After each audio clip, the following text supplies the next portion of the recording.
Hello, everybody.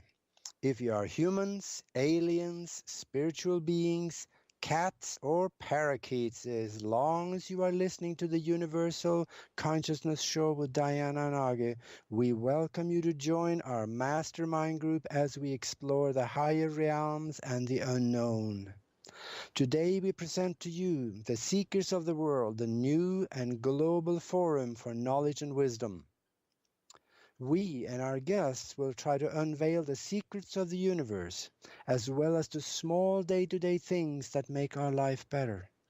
We will delve into the hidden and banned medical cures, future science, universal success principles, the self-aware universal consciousness, the real power of the mind, spiritual concepts, and the nuts and bolts of higher conscious thinking, and whatever you like to talk about. Because of the vibration of the show, just by listening, you will be raised to a higher level of consciousness. And we, as the host, promise you a journey like none you've ever been on.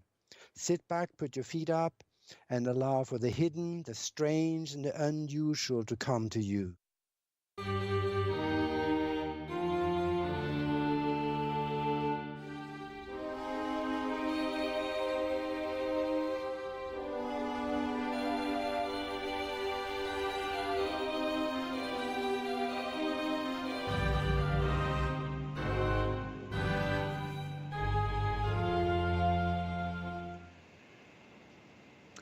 Hello. I want to welcome you all to another hour of some of the stuff that we're not supposed to know about right here on the Universal Consciousness Show.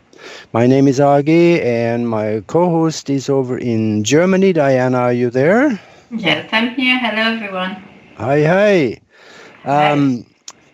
Today we have two very interesting and very informative guests. And if you're above the age of 3, you really need to listen, because this is soap for the mind. It'll clean out some of the stuff that you have in your mind that maybe is not quite right, or whatever you feel like. Well, the two guests that we have are myself and Diana. And we're going to talk about God.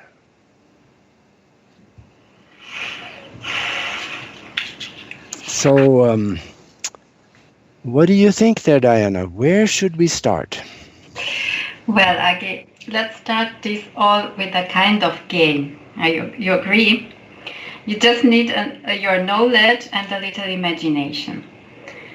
Imagine that for some reason you will be contacted by another civilization from the universe, and they will ask you to explain to them what is God, where they can find him, and how can they speak to him, and what is the importance of God for the humanity. Imagine that this civilization never heard about God before, and you have to explain them in a nutshell how to understand God in the correct way in order not to screw it up like the humans did. So your responsibility will be very high, because it depends on you how their history will go on. Oh boy. Yeah. I don't think it can be done. Well, the nutshell part of it. Explaining it in a nutshell is going to be a tough one. I think an answer like that's going to take anything from 15 to 20 minutes probably to come up with something that is even kind of partially understandable. Yeah. So if a little 3-foot guy, strange-looking skinny guy with a big head and huge slanted eyes, all gray in color, walk in my front door, I would probably do what most people do. I would run right out the back door. But on the other hand, chances are I wouldn't. I am too curious. I would probably be the one that would be asking the question, but he probably would ask the question first about what is God. So I'm on the hook, and I'm going to try to explain this to him. Yeah, right. And this is something that, first of all, we have to be speaking the same language, for one thing. And that doesn't necessarily mean the spoken language, because there is a mental understanding of language or concepts that goes along with it that is a little sometimes hard to explain, because you can talk to somebody and you can tell them about something, but you have a different meaning of that something than what they understand. So now we can have a barrier between us of understanding of the same exact concept. So that's the tough one. We don't really know how this little sawed-off little 3-foot-tall guy standing at the front door, what is his mind set to understand? Of course, from what I hear is that they are very, they're capable of reading what we are thinking and the concepts in our mind. So that would help. But I will probably try to explain to him first that there is more than one concept of God. One of them is the God that we created in our mind, because we needed a dad. We needed a father to tell us what to do, because we were not competent enough to think well enough for ourselves. And this has turned into a crutch, global crutch, that seems like most people, and even the atheists, have a crutch of something. I think I'll mention that later. But when we think about God like that, we are looking for someone to take care of us, to help us, to guide us, to do things for us, create stuff for us. Well, you see, if we knew who we were, we should be able to do all that ourselves. And then there's this other concept of God, the one that we did not create, that one that was around before we took on this body and started doing stuff and believing in the other God. I don't know if I'm going down the right track there, but is this understandable, Diana? Yes. Okay, well, at least you're with me.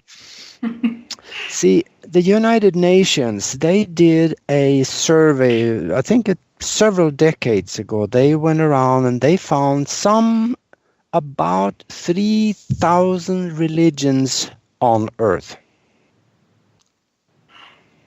And in that regard, there is an old saying out there, just never talk about religion and politics, because that's the easiest way to lose all your friends. And I have actually experienced that, so I know exactly what they're talking about. But these 3,000 religions, they are so different, and it is such a controversial subject to talk about, that there are times when we are better off not talking about it at all, because it creates division. Division is not a subject or a concept that should be brought in, because it brings dissension with it.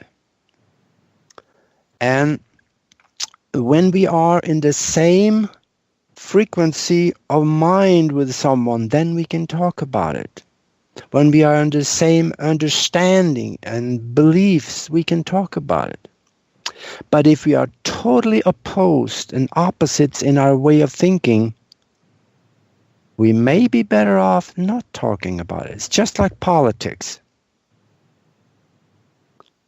There are stuff going on in politics that is so corrupt and so vile that there is no chance a good person would even believe that it is happening. Now, most religions, they have a so-called god or gods or many gods. Like in India, they have a god for just about anything. They have a god of elephants, they have a god of snakes, they have a god for the weather, they had a god for, you name it, they have a god for it, just about. And the word God, where does it come from? Well, in our understanding here in the West at least, and probably also most of the Eastern or Near Eastern part, the word God comes from the old written records of the Sumerian tablets.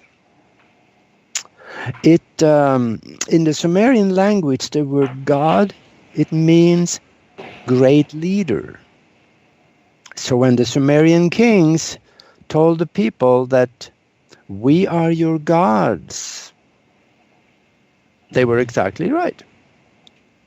They wanted to be worshipped. And they were right. To worship means to hold in high regard or reverence. So the great leaders, they wanted to be kept in high regard or reverence. There's nothing wrong with that. Now the church, of course, has taken that concept of this great leader and turned it into someone that is omnipotent and they can do absolutely anything. And if you do not follow their rules, then they get mad at you and they're going to punish you.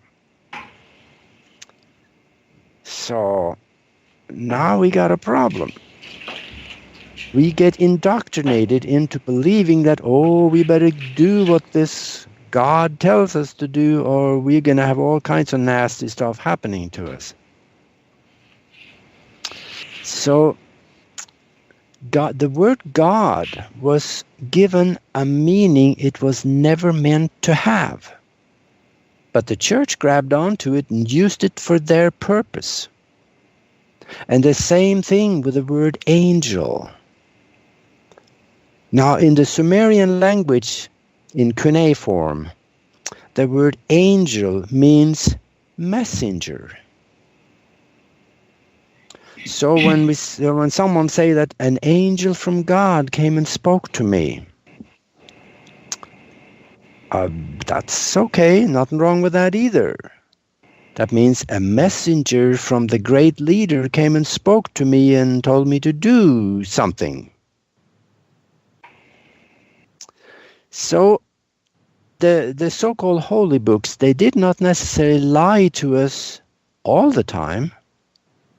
It is just that the language has been taken advantage of and twisted into a meaning that it was not meant to have for the purpose of controlling the people.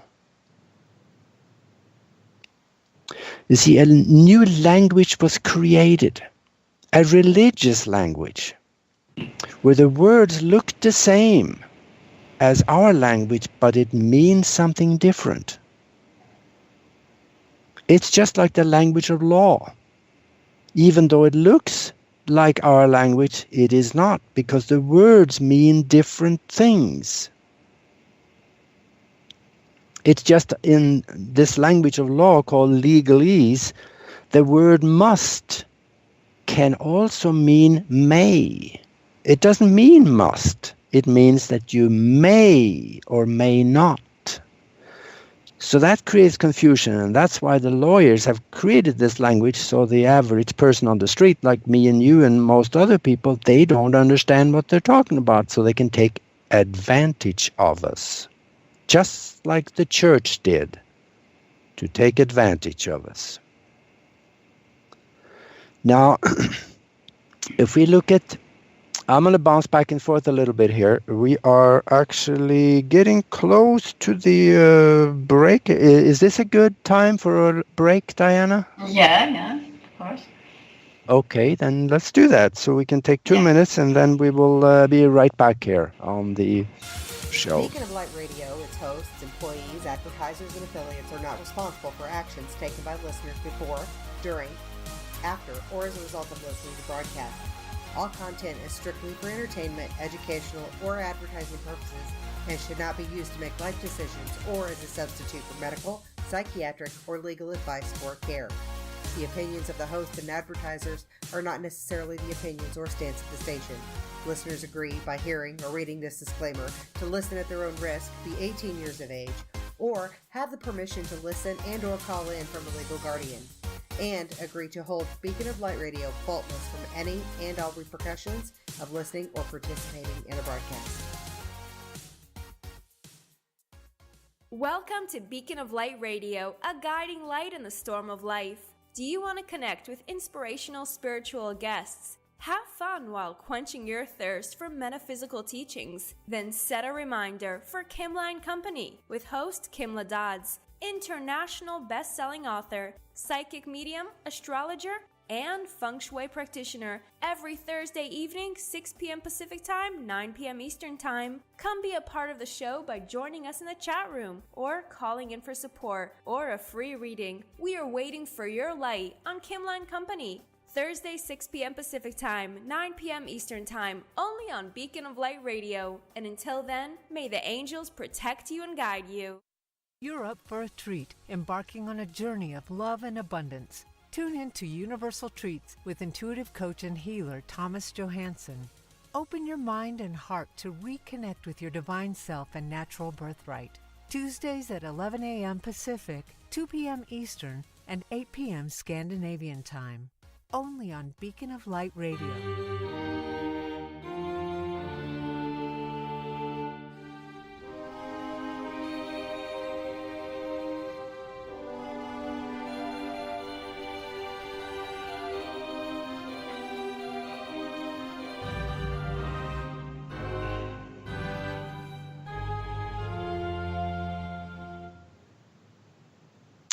And hello, we're back here on the Universal Consciousness Show, and this is Hage here. I'm doing a little bit on God.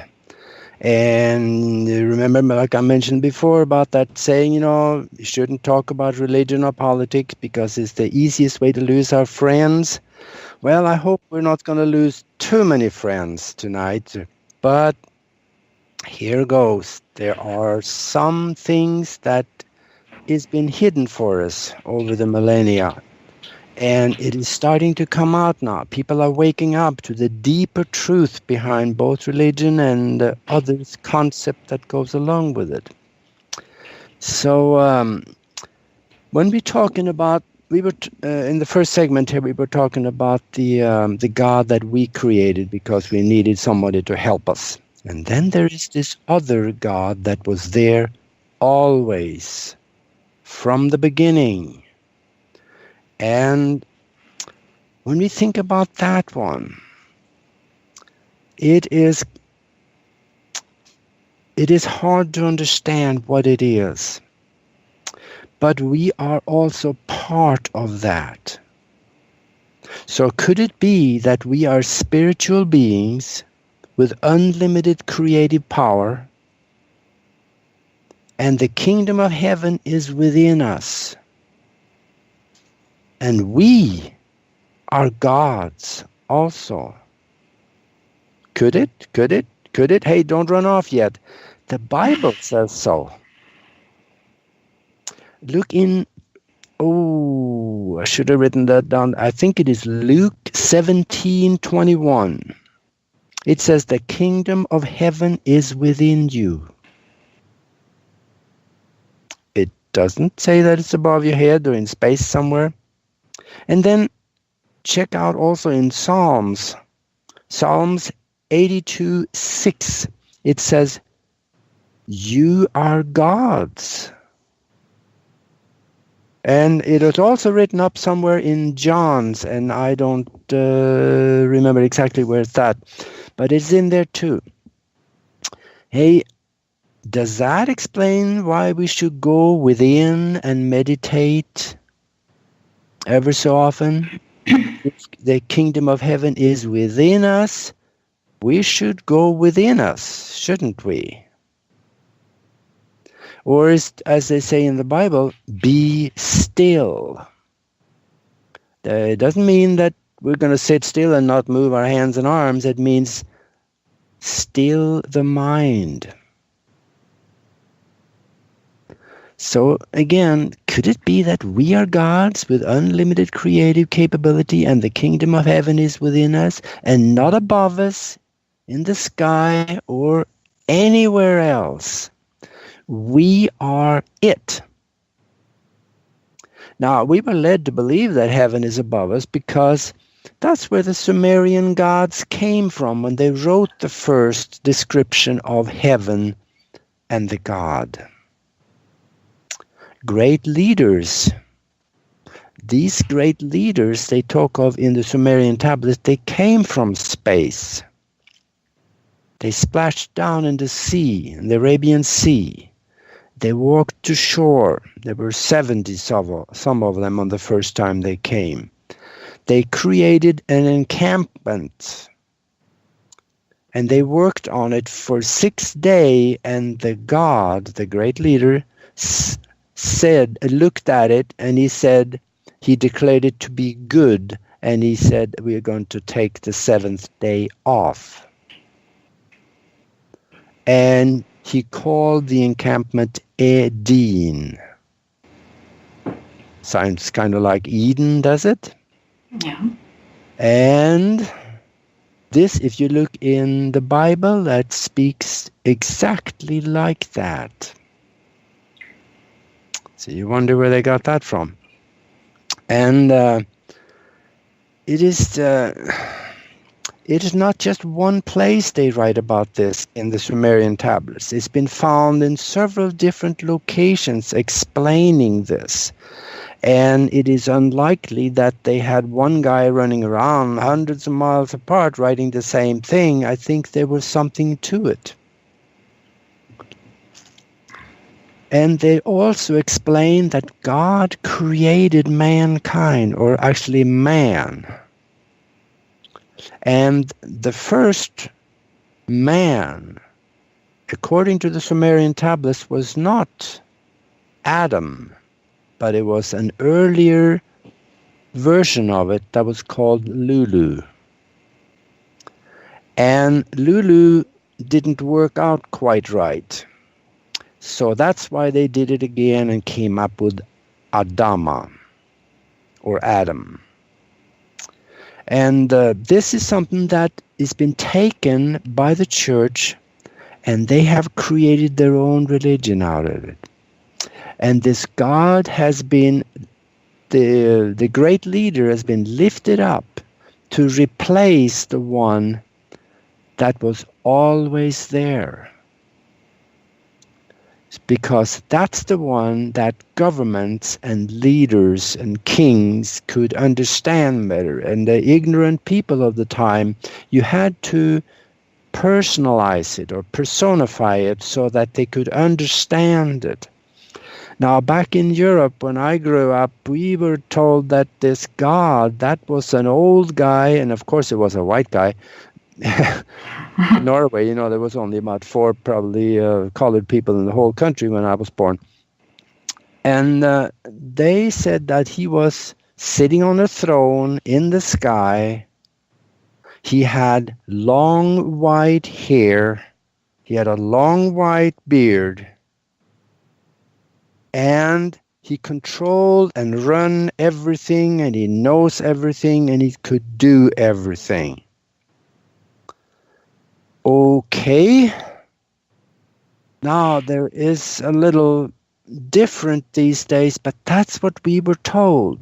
What it tells me, though, is that God was sick. He had white hair, white beard. He was an old man. Well, first of all, he was inflicted with disease called aging, and for the second, he had white hair. That means that he had a mineral deficiency, specifically copper deficiency is the function. I mean, gray hair is a function of copper deficiency and an acidic body, especially hydrogen peroxide in the blood. So, yeah, God was sick. Of course, if he start eating right, which he didn't, and taking some trace minerals, specifically copper again, then maybe he get his hair color back. But you see, in the old days, the ignorant people of the time, they could personify this, so they understood that, yes, there was a man out there that was actually doing all this, and then they could go with it. If the kings and the rulers and the church would tell the people, sorry about that, I had to clear my throat, that there was a universal consciousness out there that created everything in the mind, which we are part of. And there were nothing physical except for what you perceive it to be. Everything is in the mind, and we create with our mind instead of our hands. They wouldn't buy that. They would go off and pray to Baal instead, so they would lose them. So they had to do something, and of course they had to throw punishment into it, because they would scare people into, having the alternative of doing what the king told you or the church told you, or go to hell and be burned for the rest of our eternity. And this worked for the rulers, so they kept doing it for thousands of years. And I think we kind of have an understanding of what this God that we created is. Now, what about this God that has always been there from the beginning of what we call time? And time does not really exist. It's a physical concept to be able to have physical experiences. But this God that has always been there is a universal conscious being. It is not a man, not a woman, it is a being, an intelligent universal consciousness that understands all there is because it creates all there is. And it can do everything because it creates everything and does everything. Now, if you look at this so-called God that was always there, it is something that it's very hard to wrap our heads around it unless we understand the quantum and maybe quantum physics, quantum mechanics, or spiritual science.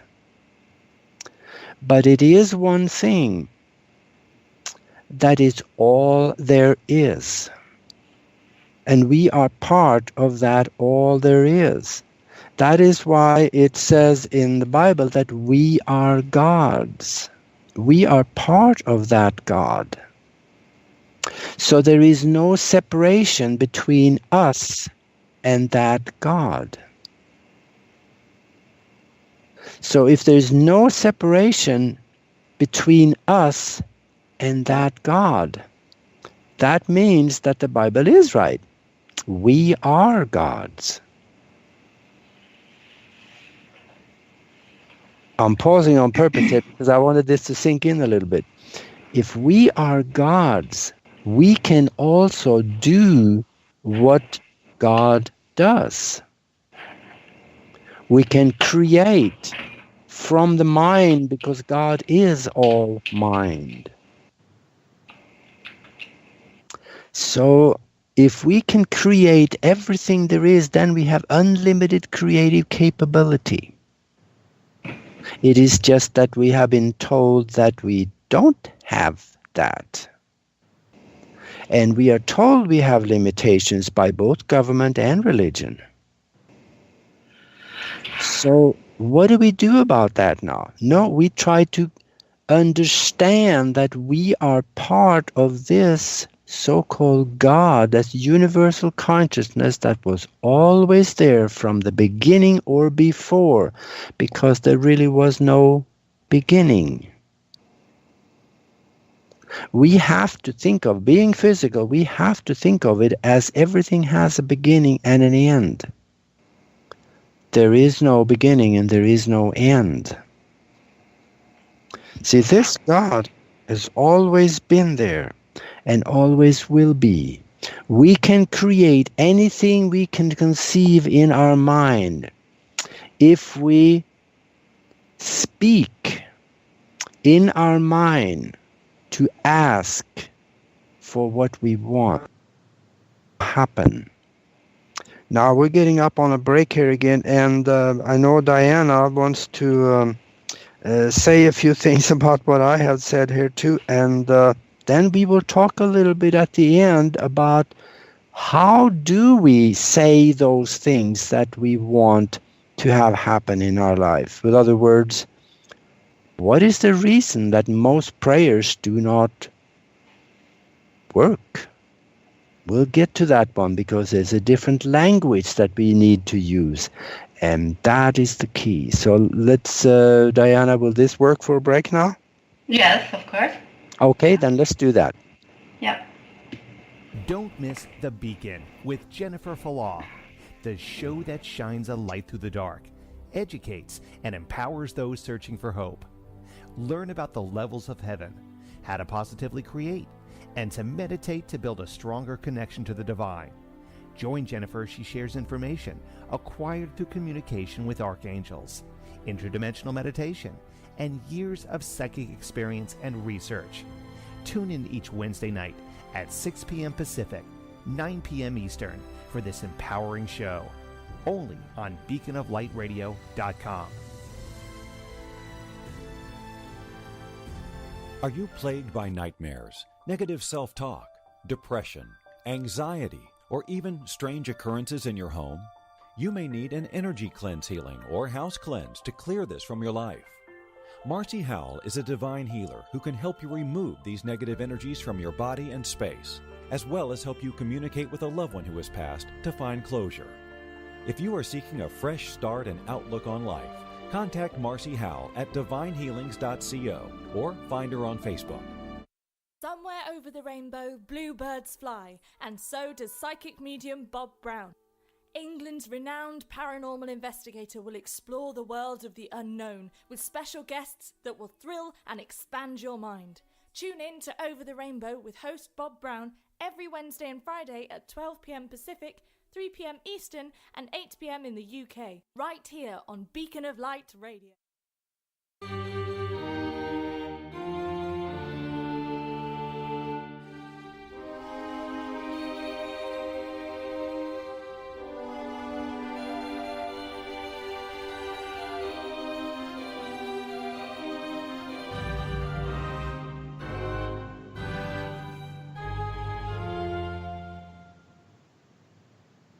Hello, and we're back on the Universal Consciousness Show, and this is Arge here. I'm talking about God.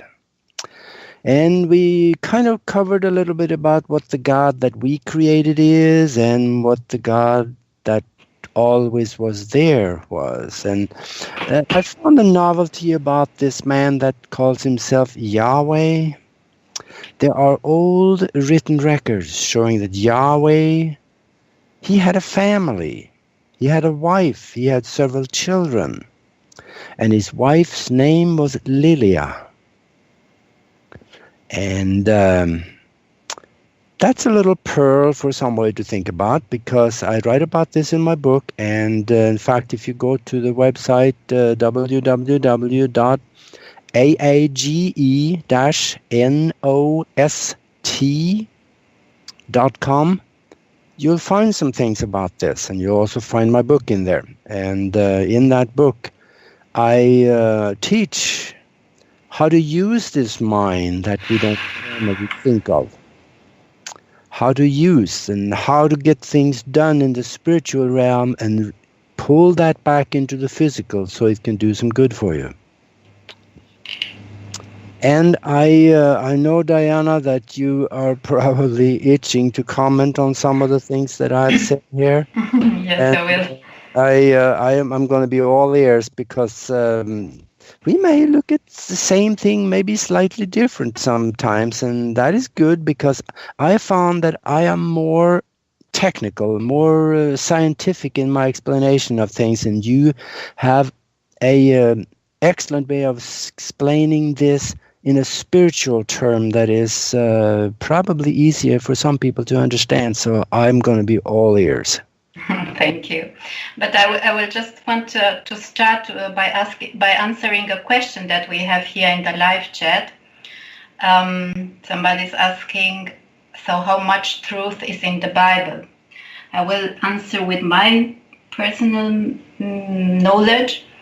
The Bible, we know that the Bible was written long after Jesus was dead, and the people that wrote the Bible, they didn't know Jesus. They didn't knew him. And just to understand, for me, the words that Jesus say about God, it's the essence of religion.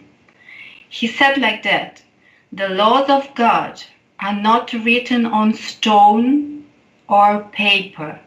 They are written in your heart, and they are alive, and they will change every day. So that means for me, what Jesus told us is don't look in the papers to find God. Don't look in the stone, what was written in stone or papers, just look in your heart to find God. And the heaven is in your heart right here and right now. So for me, it's very important to understand what he said. So you don't need to find the truth in the Bible.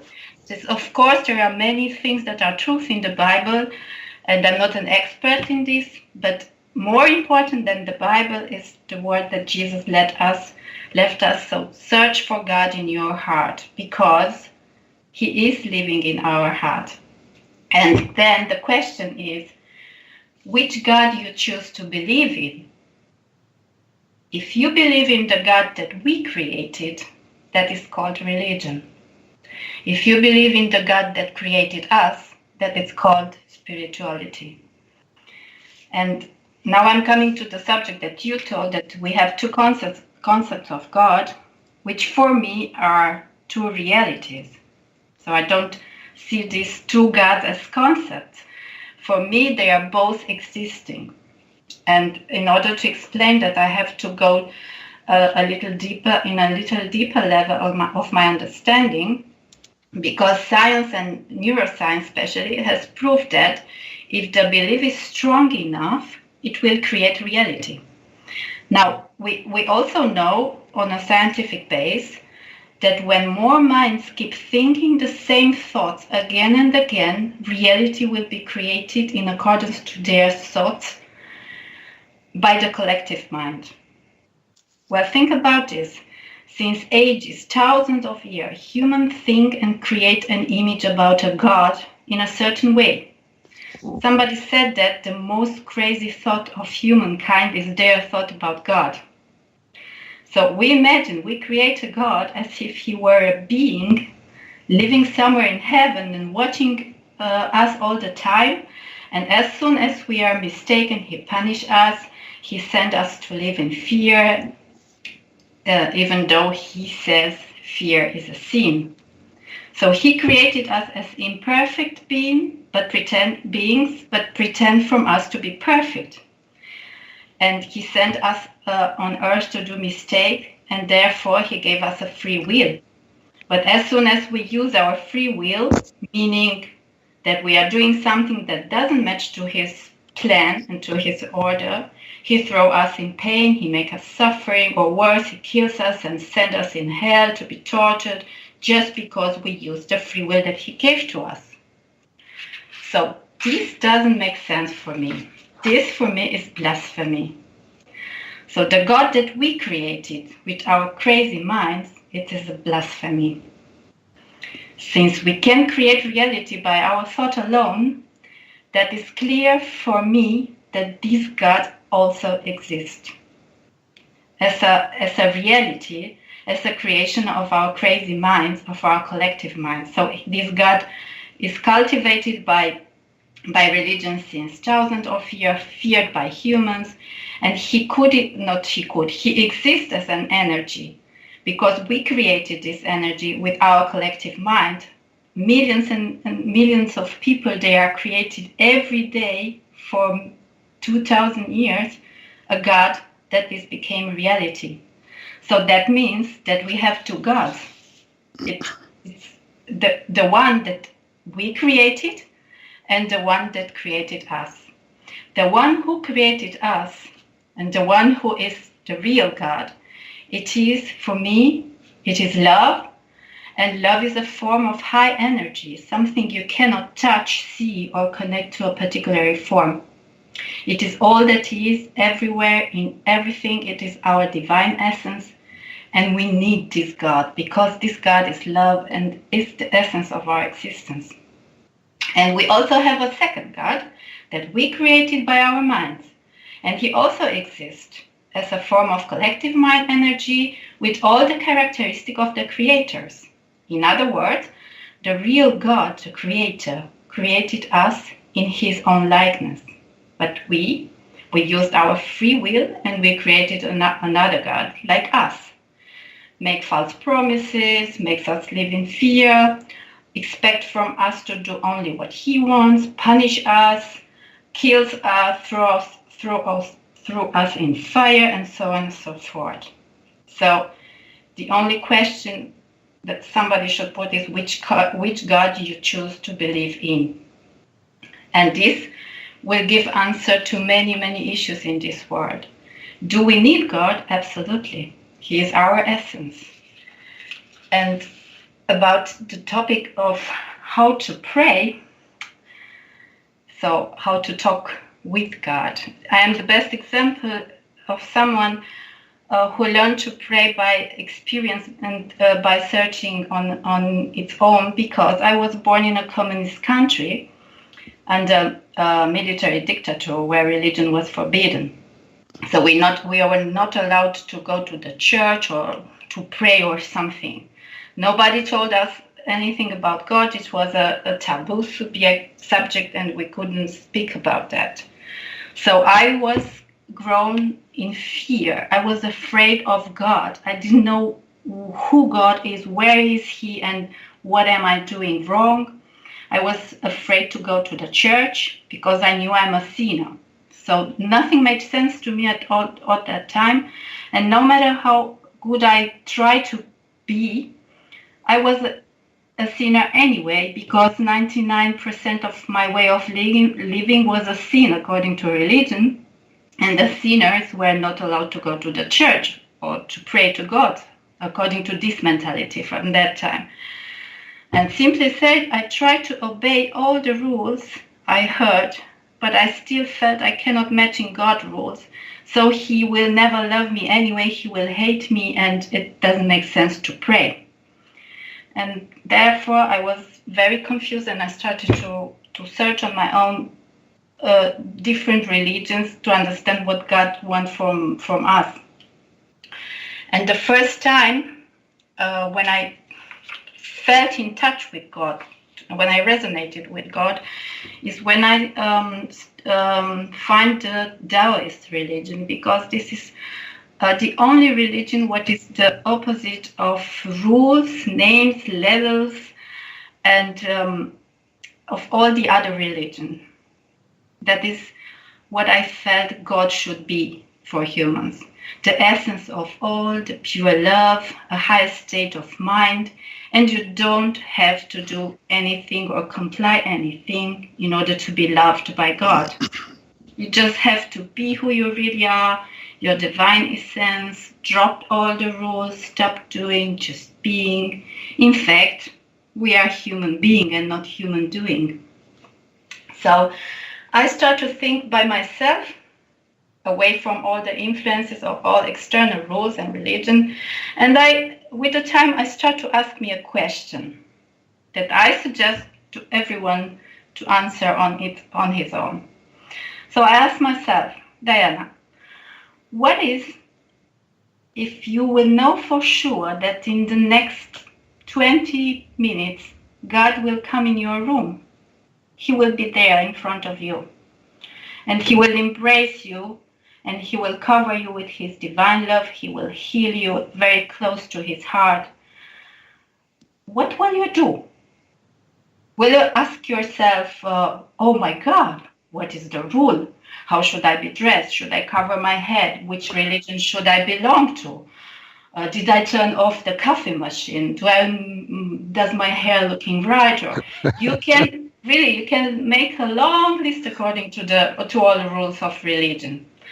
But the only truth is, in this moment, none of these rules or this question would matter anymore.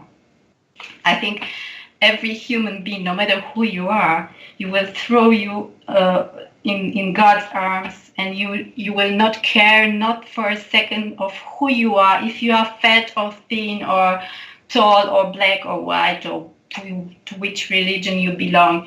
You will just want to be one with God. You will let it happen and let him heal with his love, and feel his love for you. And that is for me praying. Just be with God 20 minutes or 30 minutes and do it every day. And that is what became for me later meditation.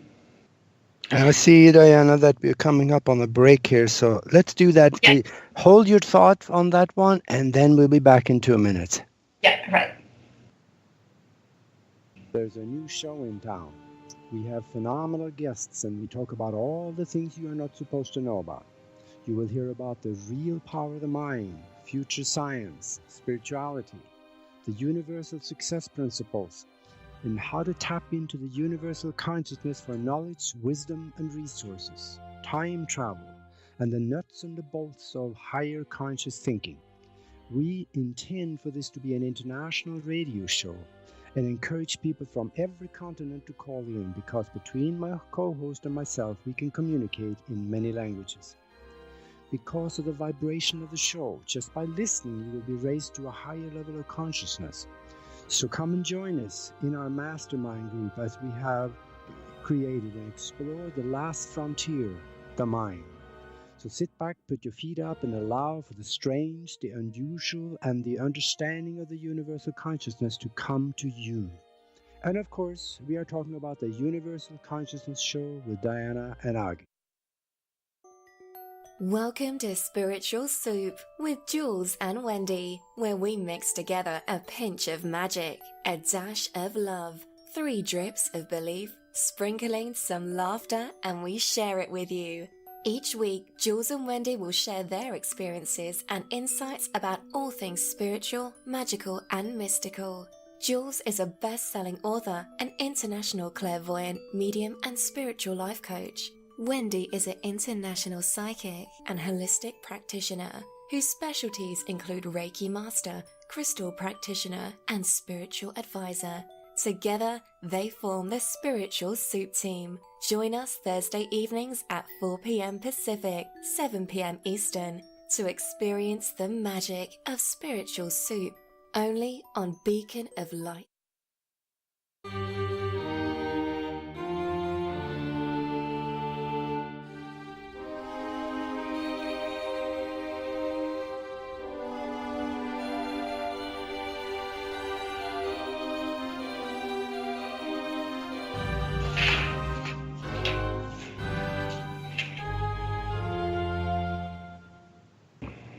Hello, we're back again with the Universal Consciousness Show, and you're listening to Diana and Agi here, and we were talking about God.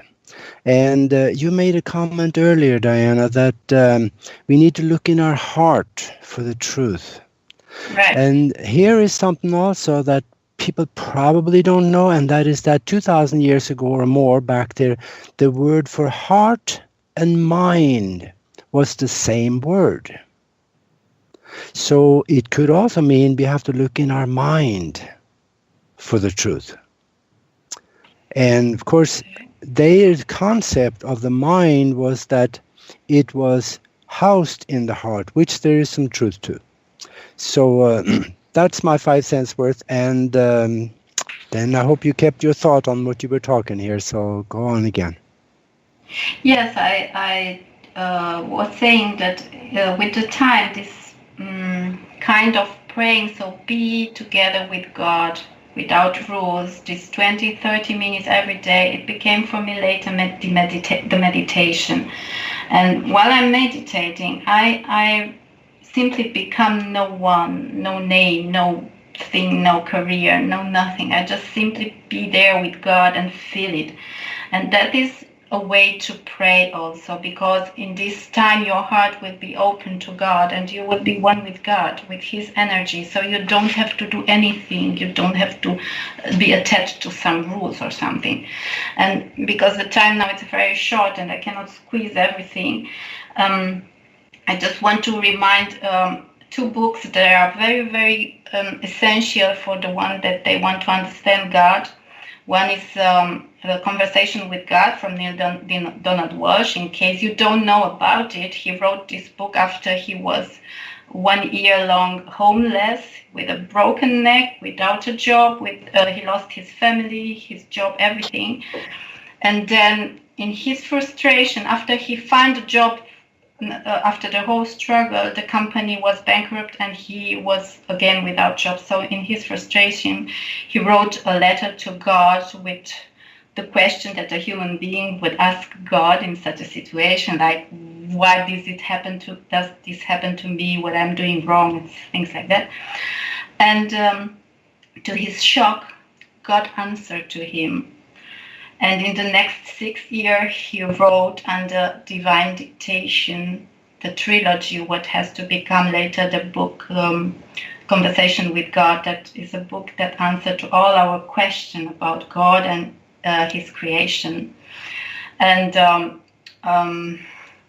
are a few things that are very important. It's a very long book. But, when Neale Donald Walsch, he was asked later, as he became an international speaker about God, he was asked in a conference, if you could put in a sentence the message of God for the humanity, what would it be? And he said like that, the message of God for the humanity put in a sentence is following: you got me all wrong. And God said to him, it's not about whom I'm talking to, it's about who is listening. Because in reality, God is speaking to everybody, every morning, every moment, the whole life, but nobody's listening. The second message that was very important for me, it was that you are unconditionally loved by God in every moment, the whole life, no matter what you are doing and who you are. And in afterlife, there is no judgment and there is no punishment. The only judgment that you will experience is your own, and that is why you choose to come back in another incarnation. The same message is in the book Dying to Be Me from Anita Moorjani. This is a very, very interesting book, a very scientific one. She had a near-death experience, and she grown up between two religions, Hinduist and Catholic.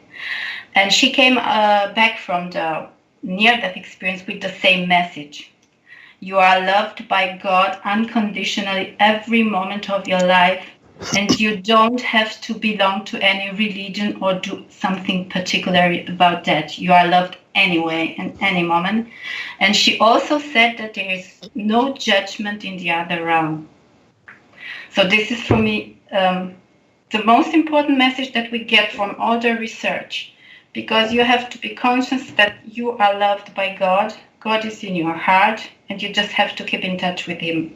So you don't have to do nothing, or eat or not eat something, or pray in another hour, in a certain hour, or do some special rules that the religion providing all these years.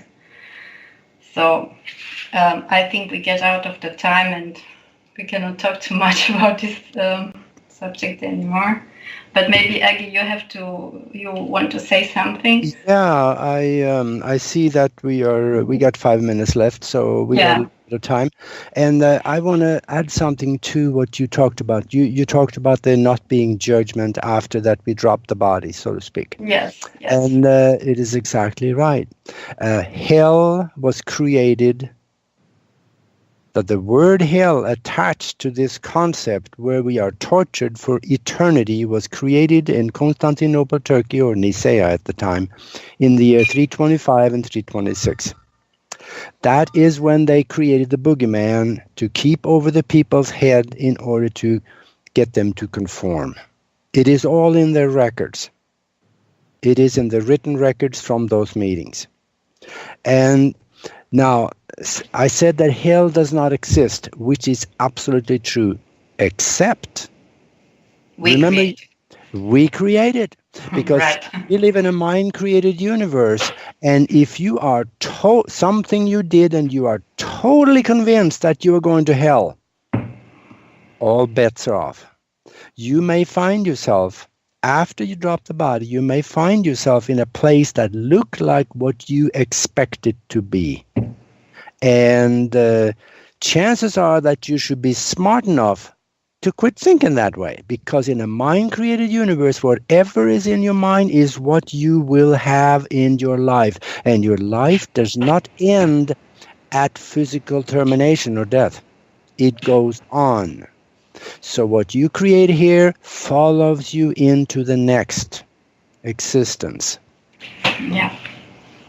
And this is something that I just happen to know. I have a friend that is, he's a Christian Jew. And he has such guilt for what something happened 1973 years ago when they supposedly had killed this man called Joshua Beth Halachmeh, or you know him as Jesus. He said, we killed him. And he can never get over that. His guilt for that is so strong it almost defines him. Oh my God. Yeah.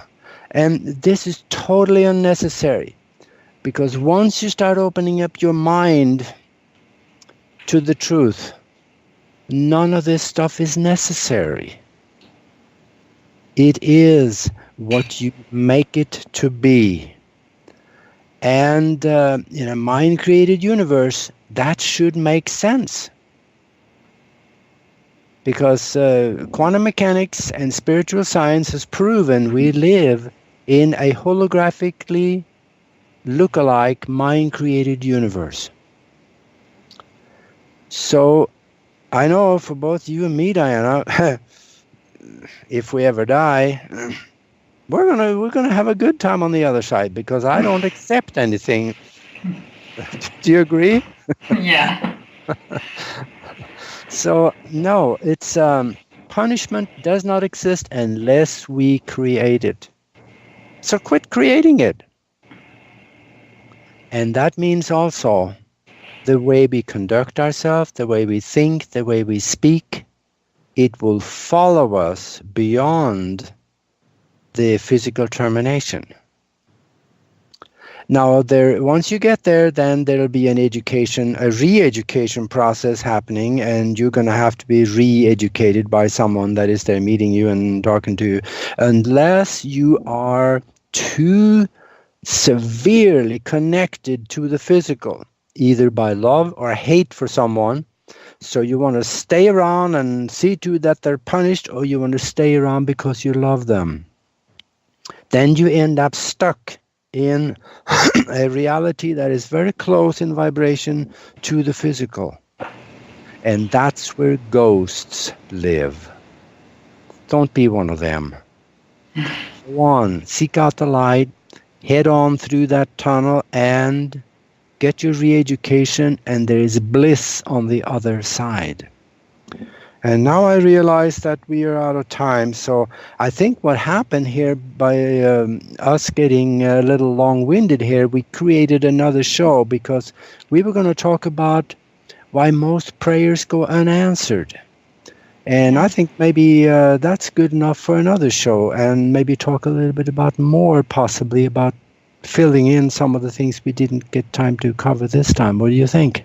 Yeah, that is a very good idea, because I had a lot to say, but I didn't have the time, and you cannot squeeze a subject like that in 1 hour. No, it's whenever I try to squeeze something like this, it takes away from the whole thing and it loses its. Yeah, right. Yeah. Okay, well, let's do that. Let's plan on another one. So we will possibly do that maybe next week. That sounds like a good one. Yeah, I agree. Okay, then we are down to the end here. So we will hopefully see or hear you next week, and keep sending us questions too. I was talking to Diana here earlier about maybe we should start taking some questions on the air. We'll air that idea also towards maybe the end of the show. So we'll try to have some more fun. So we will see you next week, and we will see you then. Thank you for listening. Thank you. Bye-bye.